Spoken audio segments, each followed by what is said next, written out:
ಸಾರಿಗೆ ಸಚಿವರಲ್ಲಿ ವಿಜಯಾನಂದ ಕಶ್ಯಪನ ಇಲ್ವಾ? ಗೊತ್ತೇ ಇಲ್ವಾ ಪ್ರಶ್ನೆ? ಅದು ಪ್ರಶ್ನೆ ಕೇಳ್ತೀರಾ ಇಲ್ವಾ? ಕೇಳ್ತೀನಿ ಸರ್, ನೋಡ್ಬಿಟ್ಟು. ಪ್ರಶ್ನೆ ನಿಮ್ದು. ಪ್ರಶ್ನೆ ಸಂಖ್ಯೆ 539 ಕೆ ವೆಂಕಟೇಶ್. ನಾನೇ ಕೇಳ್ಬೇಕು ಅವರ ಪರವಾಗಿ. ಈಗ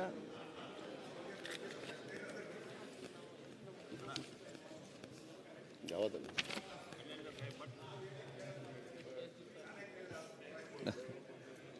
ನಂಬರ್ 8 ಮರ್ತ್ಬಿಟ್ಟಿದ್ದಾನೆ ಅಧ್ಯಕ್ಷರೇ.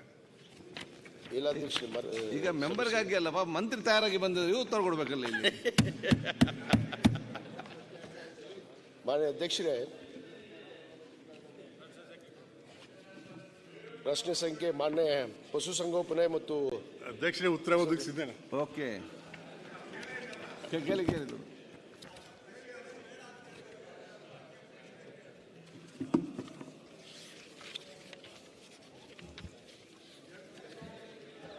ಉತ್ತರ ಸಮರ್ಪಕವಾಗಿದೆ.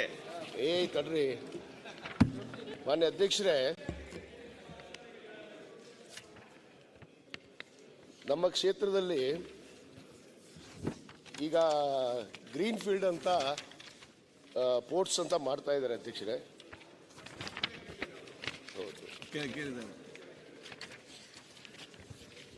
ಈಗ ಹುಣಗುಂದ ಮತಕ್ಷೇತ್ರ ವ್ಯಾಪ್ತಿಯಲ್ಲಿ ಬರುವ ಇಳಕಲ್ ಹೊಸ ತಾಲೂಕು ರಚನೆಗೆ 5 ವರ್ಷ ಗತಿಸಿದ್ರು ಕೂಡ ತಾಲೂಕಿನಲ್ಲಿ ರೇಷ್ಮೆ ಇಲಾಖೆ ಕೆಚ್ಚ ಆರಂಭಿಸಿಲ್ಲದಿರುವುದು ಸರ್ಕಾರ ಗಮನಕ್ಕೆ ಸರಿ ಬಂದಿದೆಯಾ? ಈಗ ಅವರ ಪರ ನಾನೇ ಇದ್ದೇನೆ ಸಹಕಾರ ಕೊಡ್ಲಿಕ್ಕೆ. ಇಲ್ಲ ಉತ್ತರ ನೋಡಿಲ್ಲ ಅಧ್ಯಕ್ಷ ನಾನು. ಆಯ್ತು, ಇದೊಂದು ಕೊಡಿ ಕಾಪಿ ಬೇಗ, ಫಾಸ್ಟ್. ಮಂತ್ರಿಗಳೇ ಪ್ರಶ್ನೆ ಕೇಳಿ ಉತ್ತರ ಹೇಳ್ಬಿಡಿ. ಉತ್ತರವನ್ನು ಒದಗಿಸಿದರೆ ಮಾನ್ಯ ಅಧ್ಯಕ್ಷರೇ, ಇವು ಪ್ರಾರಂಭ ಯಾವಾಗ ಮಾಡ್ತಾರೆ ಅನ್ನೋದು ನನ್ನ ಪ್ರಶ್ನೆ. ಓಕೆ ಅಧ್ಯಕ್ಷರೇ, 5 ವರ್ಷದಿಂದ ಹೊಸ ತಾಲೂಕು ಮಾಡಿದ್ದಾರೆ. 5 ವರ್ಷದಲ್ಲಿ 5 ವರ್ಷ ತನಕ ನಾವು ಆರ್ಥಿಕ ಇಲಾಖೆ ಒಳಗಡೆ ಕೇಳಿದ್ದೀವಿ. ಅದರಿಂದ ನಾವು ತಾಲೂಕಲ್ಲಿ ಹೊಸದಾಗಿ ಒಂದು ರೇಷ್ಮೆ ಇಲಾಖೆ ಸಂಬಂಧಪಟ್ಟಂತ ಕಟ್ಟಡ ಮಾಡಿ ಇಲಾಖೆ ಮಾಡಬೇಕು ಅಂತ ಹೇಳಿದ್ವಿ. ಆದ್ದರಿಂದ ನಾವು ಹಣಕಾಸು ಇಲಾಖೆ ಕೇಳಿದ್ದೀವಿ, ಮಂಜೂರಾದ ತಕ್ಷಣ ಮಾಡ್ತೀವಿ. ಆದರೆ ಮಧ್ಯದಲ್ಲಿ ಅವ್ರ ಇಲಾಖೆಯಲ್ಲಿ ಈಗ ಸದ್ಯಕ್ಕೆ ನಾವು ಒಂದು ಕಟ್ಟಡ ಕೊಡಿಸಿದ್ರೆ ನಾವು ಇಲಾಖೆ ಪ್ರಾರಂಭ ಮಾಡಿಸ್ತೀವಿ. ನಾವು ಅಧಿಕಾರಿಗಳನ್ನ ಹಾಕಿ ಇಲಾಖೆ ಪ್ರಾರಂಭ ಮಾನ್ಯ ಅಧ್ಯಕ್ಷರೇ, ಜಾಗ ಇದೆ ಅಧ್ಯಕ್ಷರೇ, ಜಾಗ ಕೊಡಿಸೋಕೆ ನಾವು ತಯಾರಿದ್ದೀವಿ. ಆಯ್ತು, ಈಗ 5 ವರ್ಷ ಆಯ್ತು ಅಧ್ಯಕ್ಷರೇ, ಆಗಲೇ ಈಗ ಹೊಸ ತಾಲೂಕಾಗಿ ಇನ್ನೂ ಕೂಡ ಯಾವುದೇ ಕಚೇರಿ ಕೂಡ ಪ್ರಾರಂಭ ಆಗಿಲ್ಲ.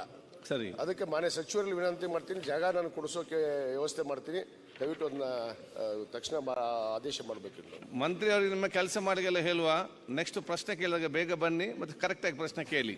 ಅಧ್ಯಕ್ಷರೇ, ಈಗ ಲಿಖಿತ ಅಧ್ಯಕ್ಷರೇ, ಅವರು ನಮ್ಮ ಇಲಾಖೆಗೆ ಸಂಬಂಧಪಟ್ಟಂಗೆ ಕೇಳಿದ್ದಾರೆ. ಬೇರೆ ಬೇರೆ ಇಲಾಖೆದು ಬೇರೆ ಬೇರೆ ಮಂತ್ರಿಗಳು ಉತ್ತರ ಹೇಳ್ತಾರೆ. ಓಕೆ, ನಾನು ಈಗ ಅವರೊಂದು ಕಟ್ಟಡ ಕೊಡಿಸಿದ್ರೆ ನಾನು ಡೆಪ್ಯುಟೇಷನ್ ಮಾಡಿ ಕಚೇರಿ ಪ್ರಾರಂಭ ಮಾಡಿಸ್ತೀನಿ. ಆಯ್ತು.